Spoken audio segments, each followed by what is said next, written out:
Mtume sallallahu alaihi wasallam anatuhimiza kila wakati, ndugu zangu, tutembelee sehemu tatu rasmi. Unakwenda kwa sababu ya matembezi. Sehemu ya kwanza, tembelea mahospitali kila wakati, ndugu yangu, ili upate kujua uhalisia na uhakika wa hii dunia. Tembea mahospitali hapa, ukaangalia namna gani watu wanavyohangaika na afya zao.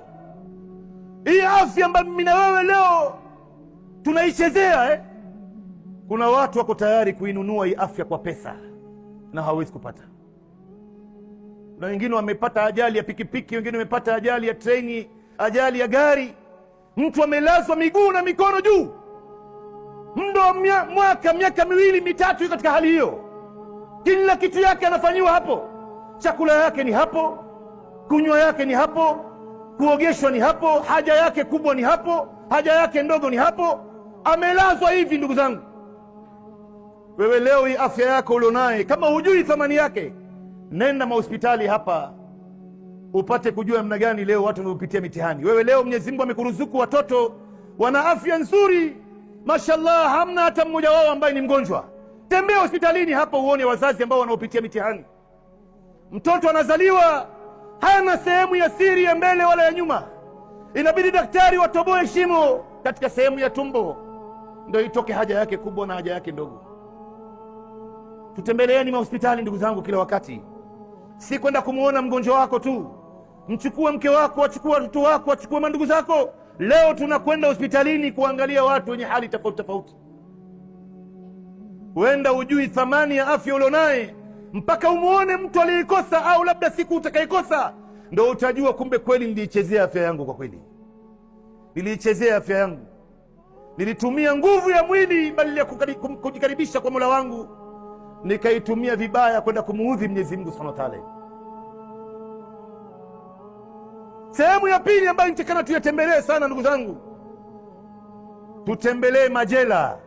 Kama hujajua uhuru ambaye Mungu amekupa wewe katika dunia hii, kawaangalie watu leo ambao wanahangaika na uhuru wao, ndugu zangu. Wengine wamefungwa maisha, wengine wamefungwa miaka 50, miaka 30, miaka 20, hawana uhuru.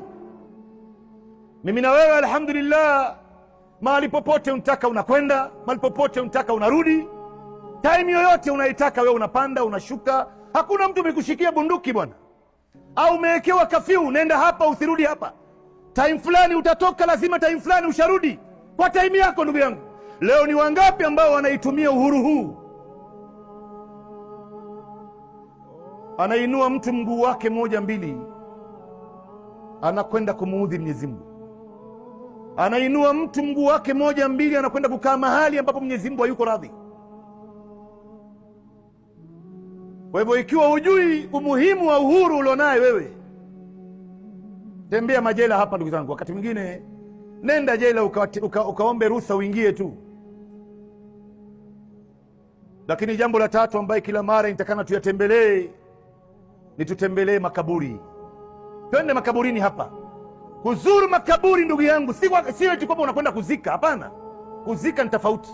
Siku nyingine toka tu uende makaburini, piga raundi pale makaburi, kaa pale muda wa nusu saa, saa nzima, ufikirie iko siku na mimi vile vile nitakuja kulazwa hapa.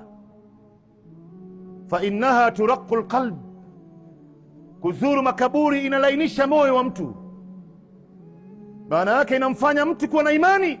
Wa tudmi'u alain, na mtu kuzuru makaburi yanamtoa mtu machozi. Na hapa inaonyesha imani yako iko kiasi gani, ndugu zangu.